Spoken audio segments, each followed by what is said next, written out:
country. The recovery, if it continues, and the government remains committed to standing behind quake-affected communities. That's why we've announced today that we will extend the employee support package, so it also is available to eligible quake-affected businesses in Wellington. While the situation in the capital is different from that in Kaikoura, in that no state of emergency has been declared and the city is functioning well overall, a small number of businesses have been affected. The package will apply to businesses such as retail and hospitality which have been prevented from operating and will be unable to do so for some time. This builds on the support already offered to businesses in and around Kaikoura. So far, more than $600,000 has been provided to 59 businesses, with more applications currently being assessed. We set aside, as I think you probably know, $7.5 million for the support package, though further funding is available if needed. Ministers will review the scheme before Christmas once more information is available. It's important we do what we can to help these businesses through this difficult period. Today, Cabinet also discussed the passage of urgent legislation which will allow us to help get Kaikoura and other affected areas back on their feet as quickly as possible. It's the government's intention to introduce 2 bills on Tuesday to address the Kaikoura-Huranui earthquakes and have them read through all stages and introduce a 3rd bill on Thursday.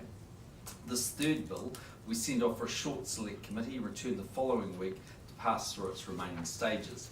The government remains committed to supporting communities affected by the quakes.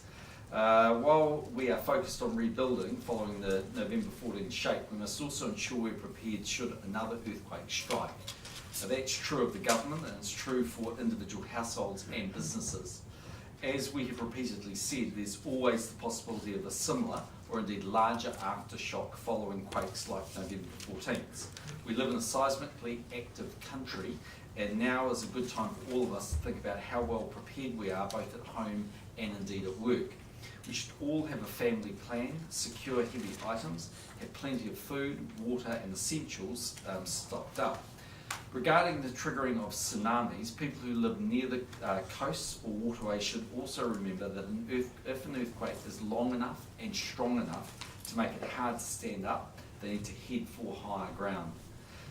We'll also see that the Speaker of the House today announced that a new building will be constructed on Parliament's grounds. This will accommodate those MPs and staff currently working at a Bowen House, and the plan is supported by all parties except for New Zealand First.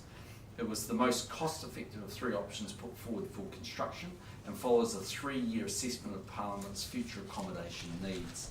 Building this and foregoing the lease on Bowen House will save taxpayers money over the long term and be more secure. Just in terms of the House this week, we'll sit for extended hours this week for the 3rd readings of a number of treaty bills. Finally, I'm in Wellington tomorrow and Wednesday, in Auckland Thursday, Hamilton Friday, and possibly down in Kaikoura later this week.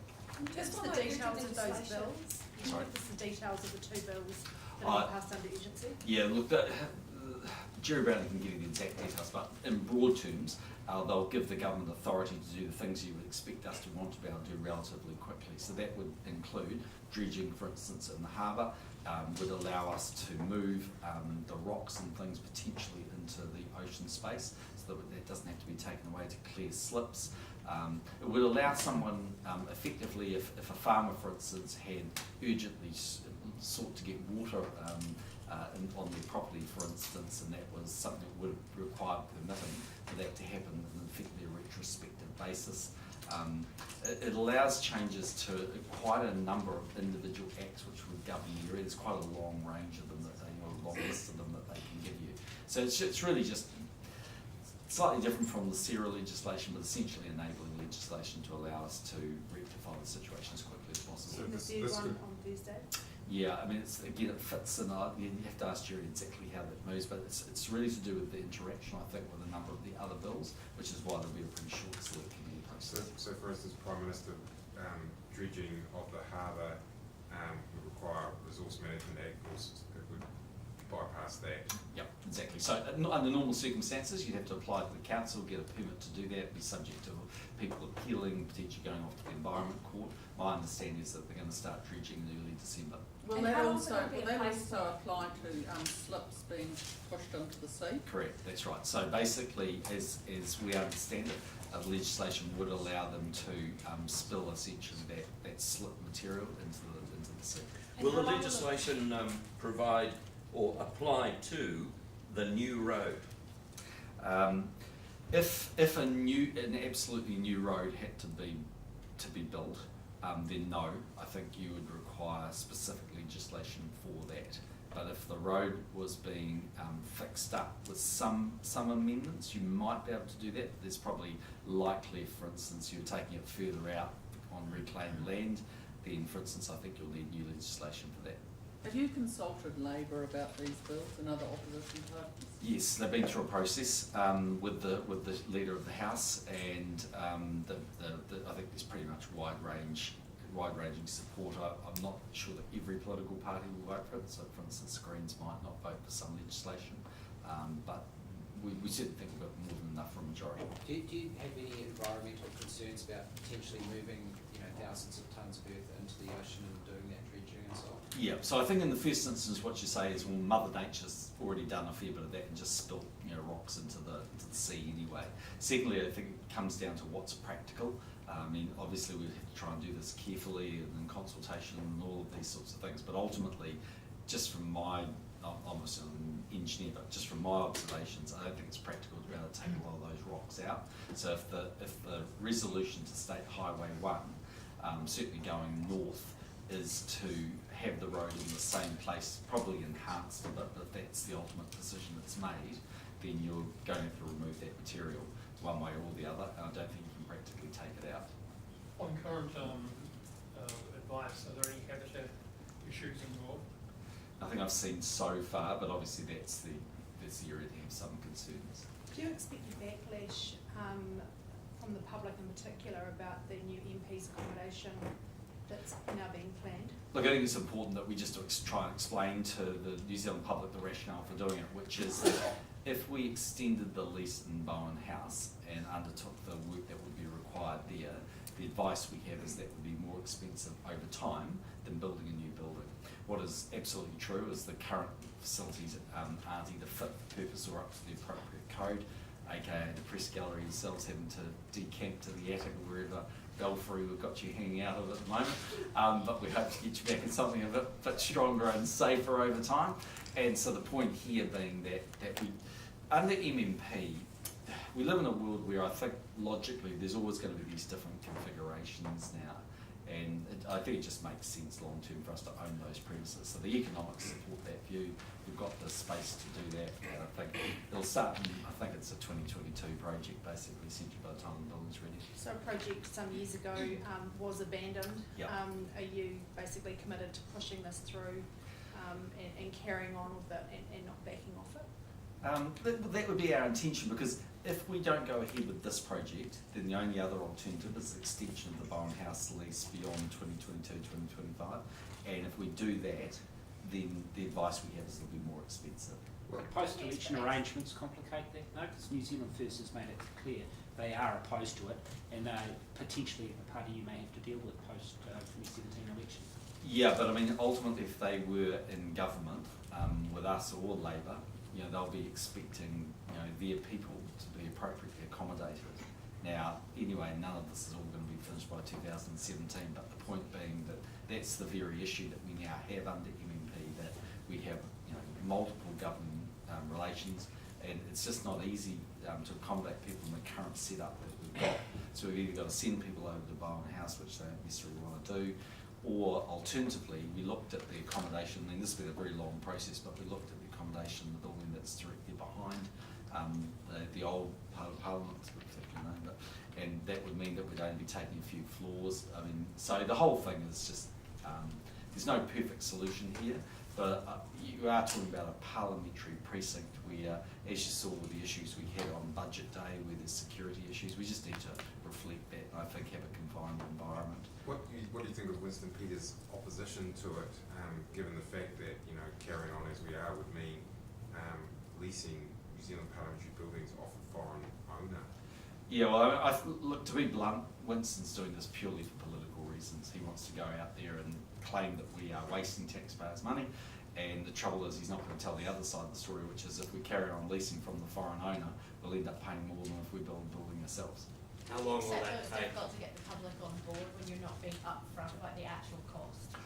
Look, the only reason I didn't see David's press conference this morning, but there are some numbers that are floating around. But one of the concerns is if we say this is the number, then we're concerned that's where the tender would ultimately come in. I mean, there's a ballpark estimate of the sort of costs that are involved, but it's certainly less than the anticipated cost of extending the lease. How long What's will wrong it with take to giving get? a ballpark figure? I mean, Sorry? what's wrong with giving a ballpark figure? I mean, there's 2 buildings, you don't have to say exactly how you expect each one to work out, but. Well, it's not my project, and so I really don't want to cut over the top of what the speaker's doing. But ultimately, you decide on whether Parliamentary Service gets the budget to do it, so it is your decision. Yeah, no, I accept that, and we're not trying to back away from it. I'm just saying that it's the parliamentary precinct is mandated responsibility for the speaker, and it's for all political parties. So all I can say is it's millions and millions of dollars cheaper than the cost of the lease. On the When will the advice that public you've actually be received, told how much it's going to cost? I don't absolutely know that, but I mean, certainly from our point of view, from National Party's point of view, we're not keen for that to be a secret, but we don't obviously want to pay what the top end of the price range because some contractor sees that's what the government thinks it could pay for something, because it's a commercial negotiation. obviously it's a commercial negotiation, but how long will it take the Kiwi taxpayer to see that saving? How long will it be before it becomes cheaper to build our own buildings rather than lease them? Well, in this particular case, I mean, this has been a long-run process, and you accept that every combination is different. And the government does a range of different initiatives. We built and effectively own some buildings, like the Justice Precinct, in Christchurch, but others we've had we don't own them because we're prisons. Examples of PPP just varies, or Hobsonville schools in my electorate. Some we're going to own and some we're not going to own. And it depends on the circumstances. Yeah, but how long will it be take? before the taxpayer sees that saving? Well, it's over about a 30-year period, 40-year period. It's reduced cost. Just on the issue of tax cuts, we asked in our poll what Kiwis think the government should do with the $1.8 billion surplus for the year to June. Yeah. 17% thought the tax cut was the priority, whereas 48% social spending. Is that a sign Kiwis just don't want their families package/tax cut? No, I think it's when you ask a very specific question like that, particularly at a time where you've had an earthquake, as we did, then I think you're going to get the sort of response that you got. But I guess what I'd say is next week, the Minister of Finance is going to come out with the updated numbers. Now, he briefed Cabinet on that today. Those numbers include both a write-off of expenditure for the earthquake, not the full cost of the earthquake, they'll have a sense of that, but what we think we're going to take to our bottom line straight away. They'll also include a number of other big initiatives that we've got that are taking place, like some of the pay deals and things we're dealing with. So the point is there's a lot of different moving factors here, but what you will see over a 4-year period of time is a surplus that there will be lots of debate over what people think that those surpluses should be And do you spent think on. you can do it all though? You can do the social spending, the paying down debt, and tax cuts? Well, I think when you see the numbers next week, that's what you'll think as well. What was the cost of the earthquake? What was the write-off cost? Look, I probably shouldn't say until high food, but if you think about, I think broadly people have been running around with a number of 2 to 3 billion, and it's probably And more than that. you're convinced though that the economy, despite 4%, 3.5% growth, isn't producing the lift in living standards for a big chunk of New Zealanders, that you have to go outside of wages to lift living standards? No, I don't think that's the right analysis. What I'm saying is, there's no question in my mind that if you look at average wages, in nominal terms they've gone up 25% in the 8 years that we've been the government. That's been the rise in the average wage. And in sort of real terms of what it is, it's about 12 or 13%. So there's no question that your average Kiwi is getting a pay increase on a real basis. But what's also true is that more and more Kiwis are getting pushed into the top bracket, so this bracket creep that's occurring, albeit but it's nevertheless occurring. And secondly, I think there will be an argument that where people will say, as surpluses grow, one of the factors is that I either want to be able to keep more of what I earn or get a bit more support. And there's a number of ways where those families could get that support. And if the conversation is solely, is it health and education versus a tax and family package, that's a very different discussion to one that says the government's going to spend more money on health and education, it's going to spend more money on less well-off New Zealanders, and it's also going to do these other things, and it's going to repay debt in nominal terms, and it's going to get debt down. Is it a reaction to what's happened with Brexit and US that you're feeling like you need to give more to that section of the community that maybe feels they've been left behind? No, I think to be fair, I mean, we're a centre-right government and we believe in people keeping more of what they earn. And over the 8 years we've been the government so far, while there was the big tax switch in 2010, there hasn't been a significant reduction in people's taxes. And I'm not arguing this is going to be significant as in a massive tax cut, but I am saying that I think there's an argument around a tax and family package that sits alongside a lot of other expenditure. It is all about sort of balancing, but when you see the haifu numbers, then what you'll see is the budget surpluses start hockey sticking up and they start getting quite big. And I'm telling you now, you might not be having this debate today, but in a year or two from now, the argument will be, why is the government, when debt is well and truly on track for its target as a percentage of GDP to be below 20%, why is the government building bigger and bigger surpluses? And you'll sit to that debt target, you will not push it out, change it? So last week, Ngāpuhi unanimously voted to welcome you back to TT Marae next year. Yep. And to give you speaking rights. Are you happy to go back on that basis? Well, we're having a full discussion in my office, but that's most likely to be the case that we would go back. We just haven't had a complete discussion about that. So you haven't received confirmation from... Oh, my office might have. I know there's been lots of sort of toing and froing floating around. I've seen reports in the media. I just haven't had a discussion with my team about it. Are you concerned there might be? Would you go if you were concerned about major protests? I know that's a concern. Not really. I think, to be frank, on the 5th, you're always going to get protests. On the tax and family package, you Yep. talked about 2010. That was a distributionally neutral package, Yep. so the percentage increase was the same across the different Cohorts. Would you expect this coming package to be the same, distributionally neutral? Too early to say, I think. It'll depend on what you moved and how much money you have and ultimately what you do. And it's just too early to tell. But what I would say is that if you accept that you want to do something to help individuals, get ahead a little bit faster, keep a little bit more of what they earn and those kinds of things, tax works quite well the higher up in the income brackets you go and very inefficiently lower down. It costs you a lot of money and you don't get much for it. Whereas when you have targeted things, working for families, accommodation, supplements, those kinds of things, they can be very highly targeted and very effective. All I'm simply saying is you've got the potential capacity to craft something together. Now, whether we do it, So why not? we'll just wait and see. So why not say now that it's going to be like 2010, distributionally neutral? Otherwise, there's a risk that a lot more of the benefits go to the top end rather than the low to middle. Well, firstly, I'm getting bagged for even saying that we've got reasonably big surpluses coming and we should be doing something at all. So let's take it one step at a time. My view of all of it would be that I think if you look at the economy, if it continues to deliver in the form it is, there's no question that the government has an order of priorities. Grow surpluses, get debt under 20% of GDP, start physically paying off debt. All of those things we stand by. There's no question that we need to spend more money in some areas of social services. We will continue to invest in those. But the question is there some other additional income that's left that will allow us to apply that? And I think the answer is just top line looking at it, and I have been for a while, my gut instinct is that it probably is. We haven't designed that package yet, but there's lots of time to have those discussions next year. Do you think some changes of the accommodation supplement are one way that you could actually do some of this targeting you're talking about, because that has not moved for a long time? Is that sort of That's always a possibility, isn't it? Yeah, is that one area that you have been looking at? Have you looked at? Yep. And in that sort of scoping of the accommodation supplement, would there be any consideration from the government to targeting that for Auckland, where we know there are higher rents? Again, just far too early to tell.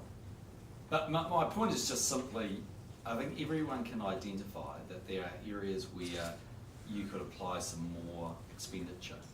and things that we can do to help people who genuinely need some support.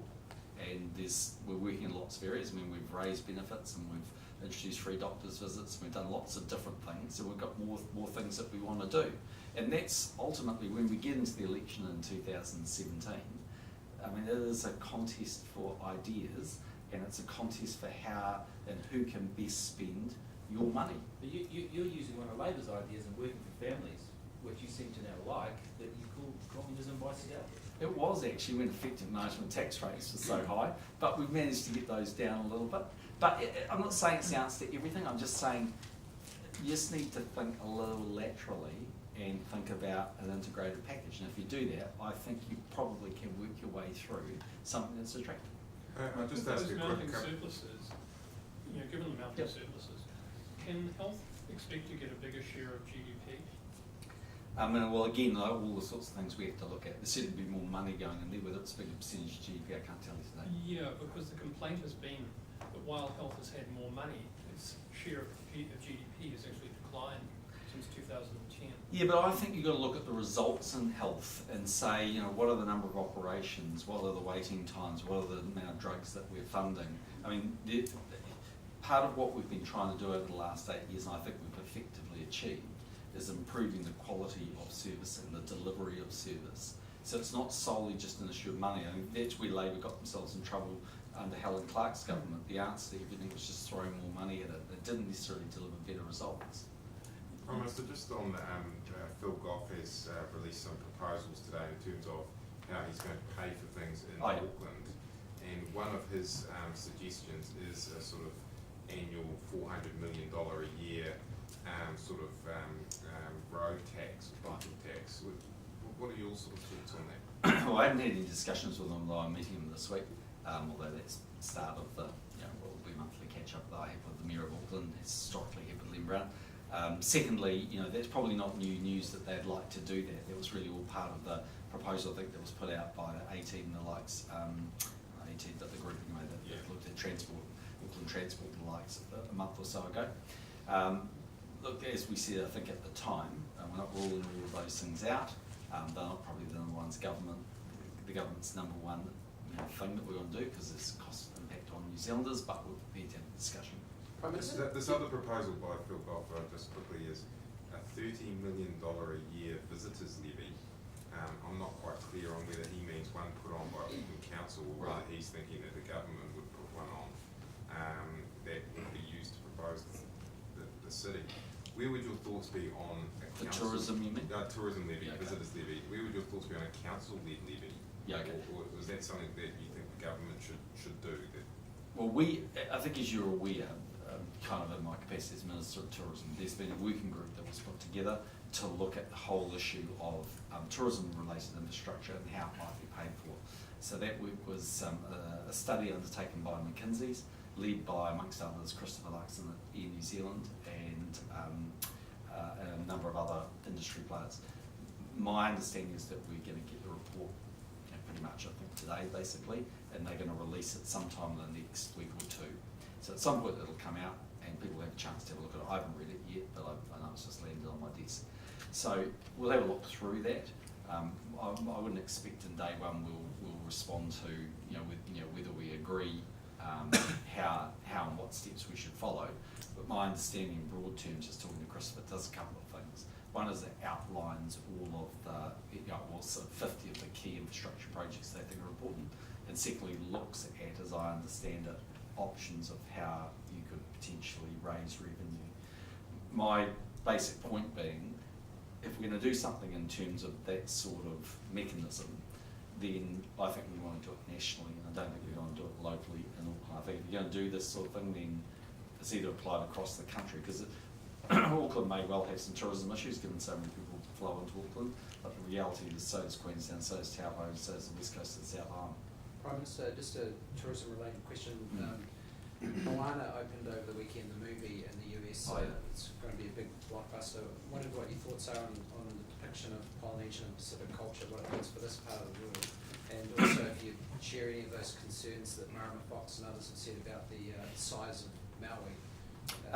Well, I haven't seen it. So, but what I'd say is, when we look at our tourism, we do some survey work of tourists when they come to New Zealand, and we ask them why they come. And one of the top 2 or 3 reasons why they identify coming to New Zealand is for an Indigenous cultural experience. So there's no question that a lot of tourists that come to New Zealand are attracted by the fact that they'll get to experience Māori culture, they'll learn more about it, and they'll go and do something involved with it, whether it's going to Maki in Rotorua and the carving school and whatever it might be. So there's no question it's got an important part to play, and the promotion of it's important. And a lot of people know New Zealand by the All Blacks and and them doing the haka before an All Black game. So it's an important part of New Zealand as a way of attracting tourists. Just And- on and- the, and- on the surplus, Yeah. why should we believe next week's figures about all these fabulous surpluses when you slagged off Treasury's forecasting ability at the weekend? I think I just accurately commentated that they struggle 44 days out, let alone 44 years out. So the point is that, you're absolutely right, one level, the numbers will move around quite a bit, and they do all the time. What you do know is, the nearer you are to the particular forecast period, the more likely it is the degree of accuracy. But there's no doubting the fact that we're talking about, when you look at the surplus, what is now a $250 billion economy. The surplus is the difference between 2 very large numbers. The government's earning $80 odd billion and spending that kind of number overall. So the point is that there are a lot of moving factors in there, but broadly the assumptions that seem to be underpinning the increasing surpluses look reasonably accurate. The National Body's in the middle of a whole lot of selections at the moment. What's your policy as far as where sitting MPs go on the list? Well, we haven't had it's a matter obviously for the board, and I'm sure the board's had an extensive conversation about that. But historically, what we have done is at least in the last elections, ranked cabinet ministers on the list in the order of their cabinet ranking, and then we've had a sort of similar process, I suppose, with an agree of the backbench. From time to time, we can use spots to bring people in. And we've done that, depending on where we rank them on the list, but generally it's had some sort of relative order like that. On the NZME Fairfax merger, both the applicants and the Commission seem to talk at length about the possibility of regulation or even legislation to deal with allowing those two to merge. Is there any circumstance under which you can imagine the government going down that route? Haven't had any discussions about that. In the first instance, obviously, it's preferable if the Commerce Commission can adjudicate, I think, rather than the government legislate. I can't completely rule it out because I simply just haven't looked at it. Prime Minister, do you have any thoughts about the death of Fidel Castro? Oh, just what I said this morning, there's no question that the guy was a polarising figure. I mean, there are some people who feel very strongly and negatively because of the actions he took against Cuban people, and there are others that would say that he delivered healthcare and education and the likes. And there's no question he's going to be a leader remembered in history for nothing else except, if for nothing else other than the length of time he was there and the Cuban Missile Crisis. And do you think it spells the end of that kind of traditional communism? Some people are saying that, but there's still plenty of communist regimes around the world, or communist governments around the world. I mean, he was a particular figure at a particular point in time, wasn't he? And it's probably a little more unusual, but you never say never in the world. What do you think of the approach by the Waitemata Police to stop prosecuting low-level dealing, saying it's not working and instead referring to rehab? Is it just a low-level dealing? I mean, generally speaking, one of the emphasis is to try and prosecute those who deal drugs as opposed to those who use them, and we prosecute both obviously, but to try and stop the source.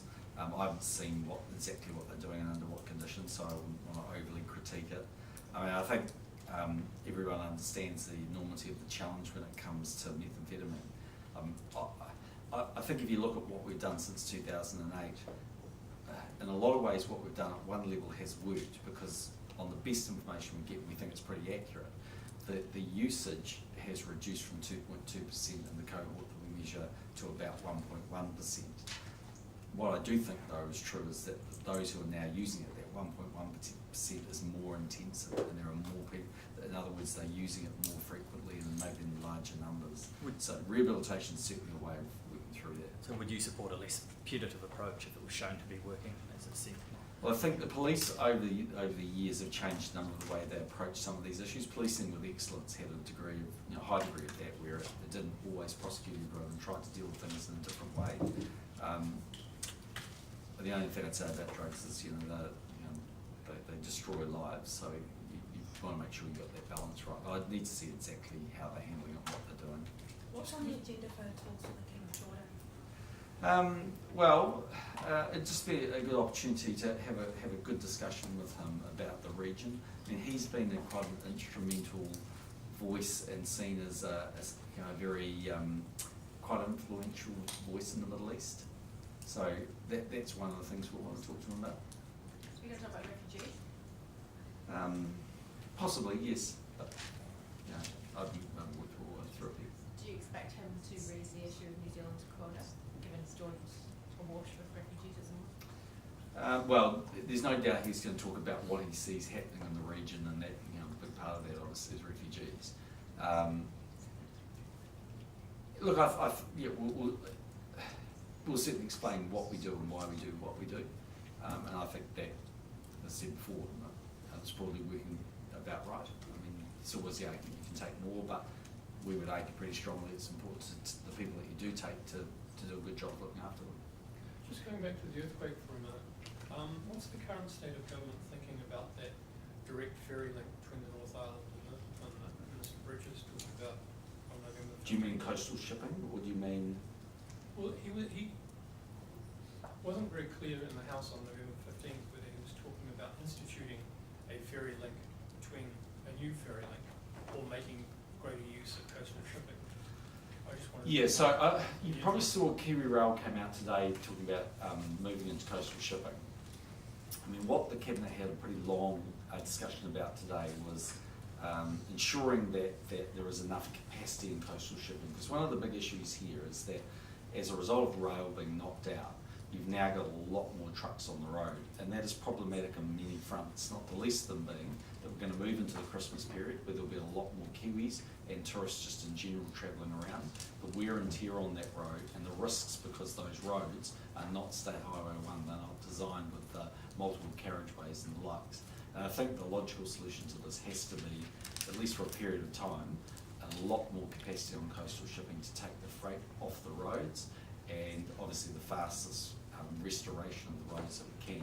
We're feeling a lot more confident about the southern route. We're not at all confident about the northern route at this point. Who's going to pay for it if it doesn't make money? Kiwirail doesn't. Well, look, in the end, we pour about 250 million a year into Kiwirail, so it may well be a rounding error. So you might have to put more into it if the route between Auckland and Lyttelton doesn't work. Well, I think it can work because, for a start off, there's a lot of capacity that will be underwritten by the likes of Main Freight and Toll and Peter Baker and the other operators. Secondly, in the end, our message to Kiwirail will be, do your best to make it commercial, and you've got other operators there as well. And I'm a bit provider agnostic. At the moment you've got Pacifico and the Swire Group and others, and I don't mind who the operator is, but what I'm absolutely convinced of is that we need a lot more coastal shipping capacity, and we need it quickly. So what could the government do to encourage that or do it? Well, I think it's naturally happening in its own right. I had a discussion with a couple of the freight companies over the weekend. They're definitely underwriting capacity on the ships. So what could Cabinet do? I mean, what would you discuss then? Well, the issue is really about Kiwirail at that point. So will you have to invest extra capital in Kiwirail to go out and buy ships or lease ships? Or? Don't think so, but it's about their mandate and whether they should go into it. Just on the urgent legislation, this is obviously the second time you've had to do this in relation to an earthquake. Would you consider introducing long-term legislation that would allow permanent you to act? legislation? Permanent legislation that would allow you to act in these situations. Let me just answer this and then let me go because I've got to go for my flight. What I'd say is I don't think that would be the right approach, and the reason for that is that while on the one hand having to pass emergency legislation or enabling legislation it comes with its own series of complication, uses a bit of house time and the likes. It seems to me that every natural disaster you deal with is different in its characteristics. And so what we gave authority for instance, in Christchurch, in the SERA legislation, would have different characteristics to what we're approving this week. And I'm not sure it's as simple as one size fits all. The other thing is I think other political parties might get quite nervous that if that legislation was there, it could be misused. And that's the issue, isn't it? Because there is a degree of trust here that you're saying we're enabling someone to do something on the basis that it really is truly an emergency and you're going outside and above legislation that's historically been passed. Because it cuts, in the end, this sort of legislation runs over top of existing legislation. So I myself think that the House would want to be convinced of the merits of this type of legislation. And on that basis, it's really got to be natural disaster by natural disaster. It just sort of strikes me that the Parliament, and to the credit of all of the political parties, are quite mature in their response to this. And they seem to be able to have a decent discussion. And as I'm not entirely convinced every political party will vote for it, but I am convinced that they are all legitimately looking at the issues. Just quickly, should life jackets be mandatory on recreational boats? There was a lot of discussion about that some years ago.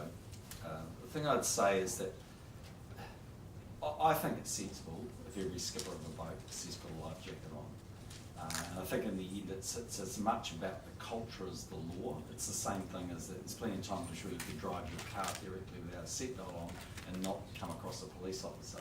But you do it because you know in your heart and in your head that it'll save your life if there's an accident. And we know from the facts that when people don't wear seatbelts and they have an accident, it can claim their life. And I think that's true on a boat. I think when you're a skipper, you have the responsibility for the other people on the boat.